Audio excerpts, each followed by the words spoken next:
Hi అండి, welcome back to our channel అమ్మ చేతి ప్రేమ. ఈరోజు మన ఛానల్లో చాలా హెల్దీ రెసిపీని అయితే మీతో షేర్ చేస్తున్నాను. ఇవైతే ఈవినింగ్ టీ టైంలో స్నాక్గా తినచ్చు, లేదా మార్నింగ్ బ్రేక్ఫాస్ట్గా కూడా చాలా చాలా బాగుంటాయండి.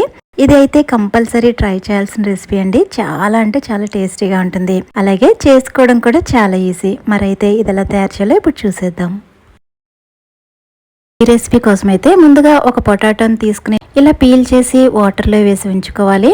ఇదైతే ఉడికించింది కాదండి, పచ్చిదే. ఇక్కడ చూపిస్తున్నట్టు నేను ఎలాగైతే గ్రేటర్ యూజ్ చేసి ఇది ఎలా తురుముతున్నానో సేమ్ ఇదే విధంగా తురుముకోవాలి. ఇక్కడ గ్రేటర్ అనేది చిన్న హోల్స్ తీసుకున్నానండి, పెద్ద హోల్స్ కాదు. ఈ విధంగా తురుముకున్న ఈ పొటాటోను 2-3 సార్లు దీనికి ఉన్న స్క్రాచ్ అంతా కూడా పూర్తిగా పోయేటట్లు ఇలా కలుపుతూ దీన్ని అయితే శుభ్రంగా వాష్ చేసుకోవాలి. ఇలా వాటర్ వేసాక ఇలా వాటర్ అనేది ఇలా వైట్ కలర్లోకి వచ్చేంత వరకు కూడా దీన్ని అయితే వాష్ చేసుకోవాలి. ఇలా చక్కగా వాష్ చేసుకున్న దీన్ని ఇప్పుడైతే ఇక్కడ చూపిస్తున్నట్టు బాగా పిండి వాటర్ ఏమీ లేకుండా ఇలా బౌల్లోకి తీసుకోవాలి. నేను ఇక్కడ ఈ రెసిపీని గోధుమ పిండితో చేస్తున్నాను. ఇలా తురుముకున్న పొటాటోని వేసుకున్నాక 1 కప్పు వరకు గోధుమ పిండిని అయితే వేసుకోవాలి. ఈ ప్లేస్లో మైదాని కూడా వేసుకోవచ్చండి. ఇప్పుడు దీనిలోకి 1 టీ స్పూన్ వరకు సాల్ట్ వేసుకోవాలి. అలాగే మరో 1 టీ స్పూన్ వరకు జీలకర్ర వేసుకోవాలి. ఇప్పుడు 1/2 స్పూన్ పసుపు, అలాగే 1 టీ స్పూన్ వరకు అల్లం వెల్లుల్లి పేస్ట్ వేసుకోవాలి. ఈ అల్లం వెల్లుల్లి పేస్ట్ బదులు అల్లాన్ని చిన్నగా తురుముకుని కూడా వేసుకోవచ్చు. అలాగే ఇప్పుడు దీనిలోకి చిన్నగా కట్ చేసిన పచ్చిమిర్చిని 2 వేసుకోవాలి. అలాగే 1 మీడియం సైజు ఉల్లిపాయను కూడా చిన్నగా కట్ చేసి వేసుకోవాలి. ఇప్పుడు టమోటాల్లో ఉన్న సీడ్స్ తీసేసి ఒక చిన్న మీడియం సైజ్ టమోటాని ముక్కల కింద కోసి వేసుకోవాలి. అలాగే కొత్తిమీరని కూడా చిన్నగా కట్ చేసి వేసుకోండి. ఇప్పుడు వాటర్ ఏమి వేయకుండా ఇవన్నీ కూడా పిండిలో బాగా కలిసేటట్టు ఈ విధంగా కలుపుకోవాలి. చూడండి, ఇలా బాగా కలుపుకున్న తర్వాత ఇప్పుడైతే ఇక్కడ వాటర్ని కొంచెం కొంచెం చూసుకుంటూ వేసుకోవాలండి.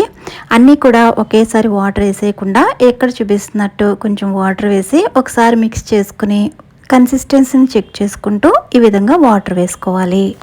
ఇక్కడ వాటర్ కంటెంట్ బాగా ఎక్కువ వేసేసారంటే పిండి మధ్యలో ఉడకకుండా పిండి పిండిగా ఉండిపోతుంది. అందువల్ల చూసుకుంటూ వాటర్ అయితే యాడ్ చేసుకోవాలి. ఇక్కడ చూపిస్తున్నట్టు విస్కర్ సాయంతో దీన్ని బాగా మిక్స్ చేసుకుంటే అన్నీ కూడా ఈవెన్గా మిక్స్ అవుతాయి.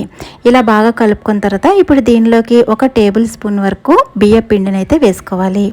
ఇది మార్కెట్లో కొన్న పొడి బియ్య పిండినండి. ఇది 1 స్పూన్ వరకు వేసుకోవాలి. ఇలా బియ్య పిండి వేసుకున్న తర్వాత ఇదంతా కూడా బాగా మిక్స్ అయ్యేటట్లు ఈ విధంగా కలుపుకోవాలి. ఇప్పుడు దీనిలోకి 1.5 టేబుల్ స్పూన్ వరకు బొంబాయి రవ్వ వేసుకోవాలి. అదేనండి సూజీ అంటారు కదా, మనం ఉప్మా చేసుకునే రవ్వ ఉంటుంది కదా, ఆ రవ్వని 1.5 టీ స్పూన్ వరకు వేసుకోవాలి. ఇక్కడ ఈ రవ్వ వేయడం వల్ల ఎక్స్ట్రా మాయిశ్చర్ ఏమన్నా ఉన్నా కూడా ఇది అబ్జర్వ్ చేసుకోవడానికి ఇలా వేస్తామన్నమాట. ఇప్పుడు దీనిలోకి 1/2 టీ స్పూన్ వరకు రెడ్ చిల్లీ ఫ్లేక్స్ వేసుకోవాలి. అలాగే మరో 1/2 టీ స్పూన్ వరకు ఆరిగానో వేసుకోవాలి. ఇది ఫ్లేవర్ కోసం అండి. ఇప్పుడు మరో 1/2 స్పూన్ వరకు మిరియాల పొడి వేసుకోవాలి. ఇలా అన్ని స్పైసెస్ వేసుకున్న తర్వాత ఇదంతా కూడా మళ్ళీ బాగా మిక్స్ అయ్యేటట్లు ఈ విధంగా కలుపుకోవాలి. చూడండి, ఇవన్నీ కూడా మనకి ఫ్లేవర్ని పెంచడం కోసం వేస్తున్నాను. ఇందులో ఏమీ లేకపోయినా స్కిప్ చేసేయచ్చు. ఇప్పుడు చివరిగా దీనిలోకి 1/2 స్పూన్ వరకు వంట సోడా వేసుకోవాలి. ఇలా వంట సోడా వేసాక ఇది బాగా కలవడం కోసం 2 టేబుల్ స్పూన్ల వరకు వాటర్ వేసుకోవాలి. ఇలా వంట సోడా చివరిగా వేసుకుంటే మనం చేసే రెసిపీ అనేది ఫ్లఫీగా మంచిగా వస్తాయి. చూడండి, ఇలా అంతా ఈవెన్గా కలిసేటట్టు మిక్స్ చేసుకున్న తర్వాత కన్సిస్టెన్సీ చూస్తున్నారు కదా, అటు బాగా లూజ్గా కాకుండా ఇటు బాగా టైట్గా కాకుండా ఈ విధంగా అయితే ఉండాలి. ఇప్పుడు నేను ఇక్కడ అప్పం ప్యాన్ తీసుకున్నానండి. మీరు కావాలనుకుంటే ఈ రెసిపీని డీప్ ఫ్రై కూడా చేసుకోవచ్చండి. ఇక్కడ చూపిస్తున్నట్టు అంతా కూడా ఇలా 2 టేబుల్ స్పూన్ వరకు ఇలా ఆయిల్ వేసుకుని ఈ ఆయిల్ కొంచెం మరిగాక ఇక్కడ చూపిస్తున్నట్టు బ్యాటర్ వేసుకోవాలి.